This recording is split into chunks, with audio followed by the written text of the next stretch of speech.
I mean, a mother knows their baby already before they're born, and a mother already has that bond, and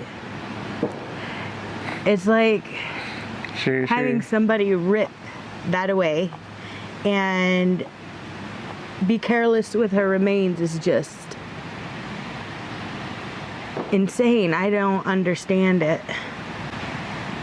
She used to bat at ultrasounds, and she had songs that she liked, and she was very responsive to us, and it was like she was already out while we were sitting there.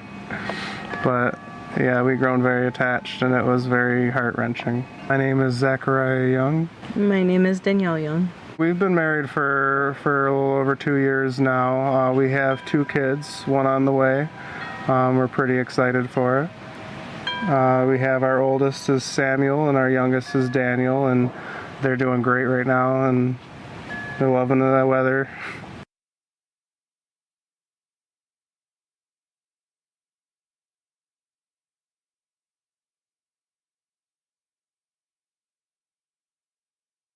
She went into labor, and we went to the hospital thinking that we were delivering. When we arrived there, they couldn't find a heartbeat, and they pronounced her dead. And it was a little rough. I mean, we just saw the heartbeat a couple days earlier. At that point, we had 14 hours of labor. It was a traumatic experience for us. She was full term, so she was, 38 weeks. She was 9 pounds. She was what seemed to me perfect. It seemed very nightmarish. It was, I was anticipating having my baby on my chest, and when I delivered her, I delivered her onto the hospital bed, and she was lifeless. So it was rough. Honestly, had no idea what we were gonna do. Our plans were, we were just completely in shock and terror.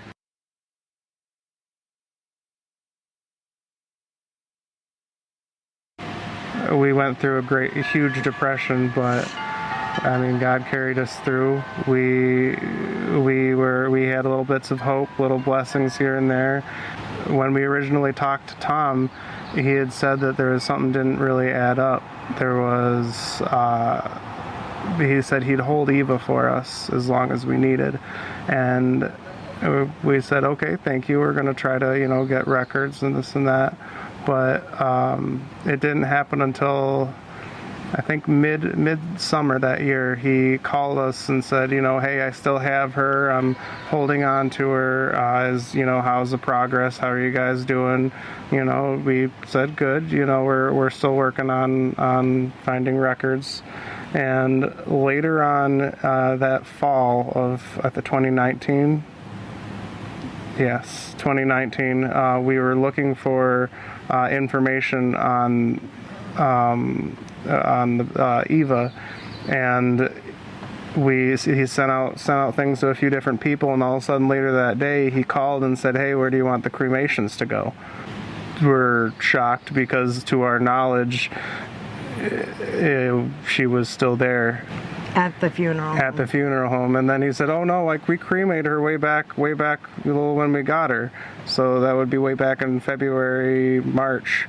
Or again, I talked to him on the phone way after that, and he said he still had her.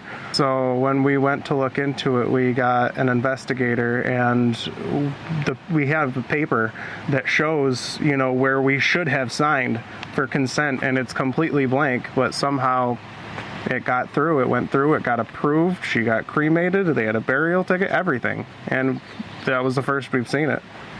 He did not discuss the methods for storage for our baby. Yeah, he didn't say where or what. He just said he'll hold on to her. He didn't say anything beyond that. He didn't give us details. According to him, he was holding her until the end. In the end, he told us, he cremated her at the beginning. So honestly, I don't even know if the ashes we have are her. The paperwork had the date, literally was a scribble on it. we have absolutely no answers to when she was actually cremated, if she was. Our church gave us a burial service for Eva shortly after, but we didn't have the remains or anything, and he didn't really give us an option. It's very important to have a service, and as a funeral director, I would think that it would be,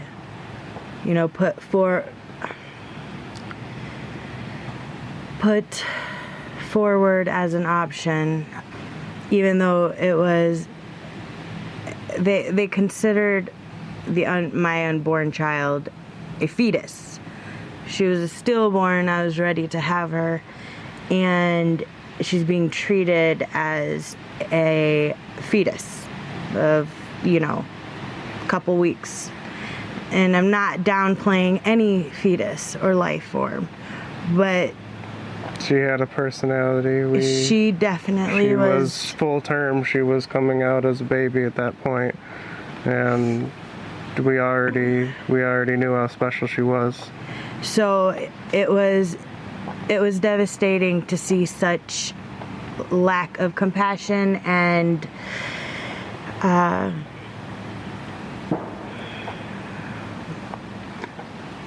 don't know how to. Lack of compassion towards the fact that a mother just lost her child. He seemed so compassionate and so caring, and it seemed like a fake mask. Is there anything Michael Tomaszewski could do to make this up to you?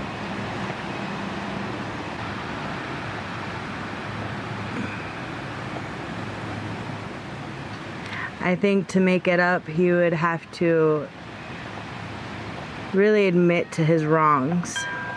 And not just for me, but for a lot of people. Losing somebody as it is something traumatic to have to deal with. And for us to trust you with our dead loved one. It would be nice to at least know what happened, because we got 3 different stories from him, and we don't really have answers.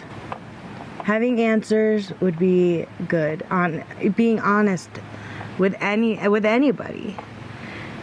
The trauma of losing our daughter was bad enough, and then to have to worry about her remains, that wasn't it caused professional. a lot of psychological issues and a lot of depression, just with everything that's happened from this. It just was added bitterness into the whole trauma, and I would like for him to open his eyes and heart, I guess. I don't want to say pay for it, because it just sounds vengeful, but really understand the actions he made and how it affected people. Me as a mother, and my baby is still, I still am dealing with it. Honesty would have been nice.